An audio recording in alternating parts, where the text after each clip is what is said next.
लाहौर में एक बड़ा अमीर व्यापारी रहता था। उसका नाम था दुनीचंद।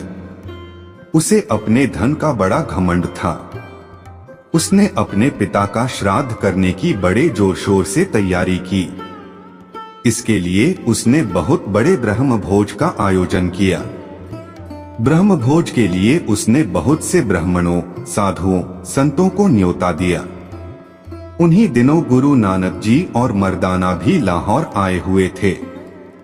जब दुनीचंद को यह मालूम हुआ कि गुरु नानक जी इस नगर में आए हुए हैं, तो बड़े आदर से न्योता देने गया।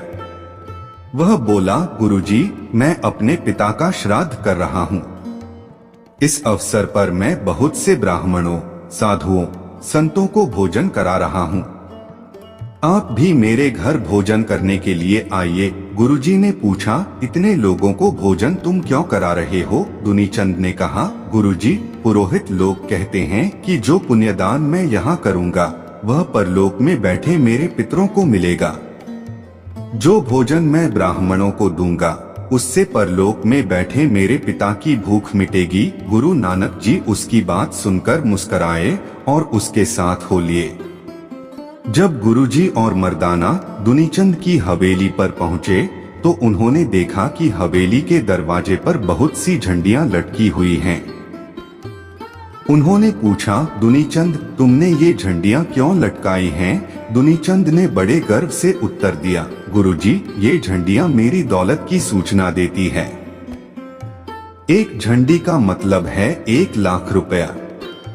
जितनी झंडियां यहाँ लटक रही हैं, उतने लाख की संपत्ति मेरे पास है। उसकी बात सुनकर गुरुजी फिर मुस्कराए।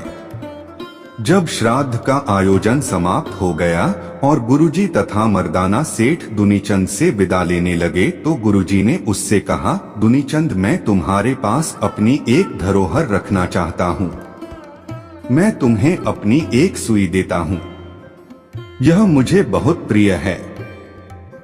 इसे तुम अपने पास संभाल कर रख लो। जब तुम और मैं परलोक पहुंच जाएंगे तो वहां मैं यह सुई तुमसे वापस ले लूंगा। उनकी बात सुनकर दुनीचंद बड़ा चकराया। वह सोचने लगा, परलोक में तो साथ में कुछ भी नहीं जाता, फिर यह सुई मैं कैसे ले जाऊंगा? वह बोला, गुरुजी, आपकी बात मेरी समझ में नहीं आई। जब मैं मरूंगा तो मेरी देह भी चिता में जल जाएगी। मेरी आत्मा के सिवा परलोक में कुछ भी नहीं जाएगा। फिर आपकी सुई भला मैं कैसे वहां ले जाऊंगा?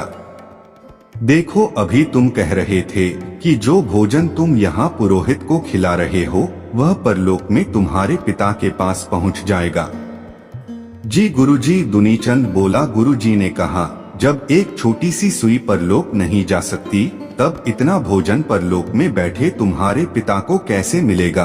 गुरुजी ने उसे समझाते हुए कहा, मेरे भाई, भूखों को भोजन कराना, गरीबों की सेवा करना बहुत अच्छी बात है, परंतु पुरोहितों को इस उम्मीद से भोजन कराना कि वह तुम्हारे पितरों के पास पहुंचेगा, निरा भ्रम और अंधविश्वास है। सेठ दुनीचंद बड़े ध्यान से उनकी बातें सुन रहा था।